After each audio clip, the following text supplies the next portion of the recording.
안녕하세요, 직진입니다. 오늘은 구독자분이 요청을 해주신 에밀리에 대해 알아보도록 하겠습니다. 사실 에밀리 할까 말까 하다가 해보자 해서 뛰어들었는데 분량이 오지게 많아졌고 추측할 만한 거리도 많지 않아 상당히 후회했지만 예전 기억들을 되살려보는 의미로 정리해봤습니다. 틀린 부분들이 있다면 정정 부탁드리겠습니다. 감사합니다. 에밀리는 도토리 공방에서 발명한 채팅 로봇입니다. 현실 세계에서 심심이랑 비슷한 역할을 하는데요. 질문에 답하는 것뿐 아니라 질문을 직접 하면서 정보를 수집하고 데이터베이스를 구축합니다. 엔도르씨에게 사랑 수업을 받은 다음 시즌 유행 옷을 추천해달라는 말에 바로 레펠리스타에게 연락해 시즌에 유행할 옷을 물어봅니다. 에밀리는 에밀레종에서 이름을 착안한 것으로 보이는데 인간이 한 수조에 있는 채로 첫 등장을 했습니다. 여행자가 에밀리에게 사랑에 빠진 것 같습니다. 에밀리는 자신도 여러분과 같은 인간이 되겠다고 말하는데 이때 수조에 있던 인간이 웃기는 소리 하지 말라면서 절규를 합니다. 나중에 나오는 사실이지만 이 인간은 공방의 연구를 위한 재료로서 사용된 것입니다. 에밀리는 25번째 밤이 살아있다는 대답을 누군가에게 듣습니다. 정황상 이 시기에 이 사실을 알고 에밀리를 활용할 의도를 가지고 있던 사람은 화련으로 추측이 됩니다. 나중에 쿤이 에밀리를 통해 밤이 살아있다는 정보를 습득하게 되는데 아직 완전히 신뢰하지 못하는 상태죠. 에밀리는 여행자와 밤이 어디로 도망쳐야 되는지까지 디테일하게 알려줍니다. 그리고 엔도르씨에게도 D52로 이동하게 만듦으로 둘의 연결고리를 만들어줍니다. 하츠를 도토리 공방으로 인도하기도 했으며 정신병자라는 쇠파이프를 얻게 만들어줬습니다. 소피아 선생은 에밀리의 연구원 중 한 명으로 재등장하게 되는데요. 공방에 갇혀있는 수많은 여행자들은 자신이 에밀리에게 당했다는 사실을 깨닫게 됩니다. 이 당시 일마르는 여고생에게 소피아 선생님이 자신에게 준 사랑을 의심하게 되는데 마침 카사노도 소피아 선생님은 당신을 사랑하지 않아 라는 메시지를 받으므로 카사노의 신념이 흔들리게 됩니다.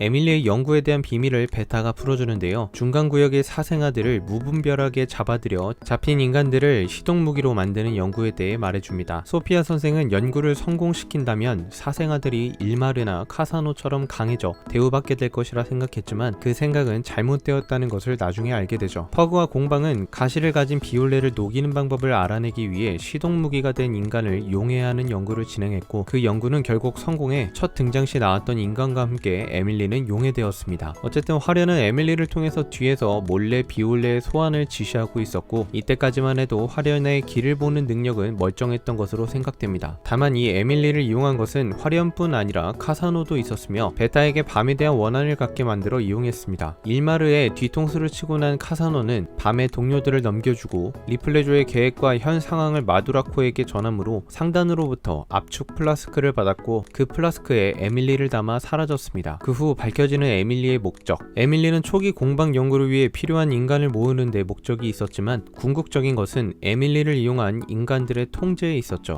에밀리는 플라스크 속에서 자신이 살아있는 인간이라고 믿고 있었다는데 사실 프로텍트 되어 있던 것이었고 공방전 이후에는 프로텍트가 해제되었기 때문에 자신이 인간이 아니라는 사실을 깨닫고 시동할 경우 어떤 일이 일어날지에 대해서는 소피아도 예측할 수 없다고 했습니다. 초기 에밀리의 버전은 1.3이었는데 지옥열차 진행 중 1.4로 버전이 업데이트됐습니다. 카사노에게 에밀리를 받아 자신의 길잡이 대용으로 사용하고 있는데 성능이 상당히 좋습니다. 호아킨의 영혼을 보충시키기 위한 거짓 콘서트를 열어 사람들을 모으게 했고 호아킨의 다른 분신들의 위치도 파악 가능하며 길잡이의 길을 보는 능력을 무력화시키는 등등 수많은 일을 하며 라일의 동료를 모으는데 적극 사용되어집니다. 라일은 화련히 자신에게 길을 알려준다면서 실상은 밤을 도와주는 일을 하고 있다는 것을 알아낸 후로 에밀리를 통해 자신만의 길잡이를 만든 겁니다. 자신이 이야기의 주인공이 되기 위해 에밀리를 통해 자신의 검이 될 동료를 모으고 가시를 모을 생각인 거죠. 밤이 둥지전투에 힘과 세월을 쏟고 있었던 동안 라일에게는 구스장과 함께하는 2년이라는 시간이 있었습니다. 라일이 구스장에게 말한 3가지 조건들 중에는 분명 가시가 포함되어 있을 텐데 현재 못 찾은 2개의 가시 중 하나는 라일이 에밀리나 구스장을 통해 찾지 않았을까 싶네요. 운명을 본다는 점에서는 에밀리가 길잡이의 성능을 따라갈 수는 없지만 수많은 인구의 데이터베이스를 통해 최적의 길을 선택해 나아간다는 점은 길잡이 그 이상의 효과를 낼 수도 있다고 보여지네요. 이상 에밀리에 대한 리뷰를 마치겠습니다. 시청해주셔서 감사합니다.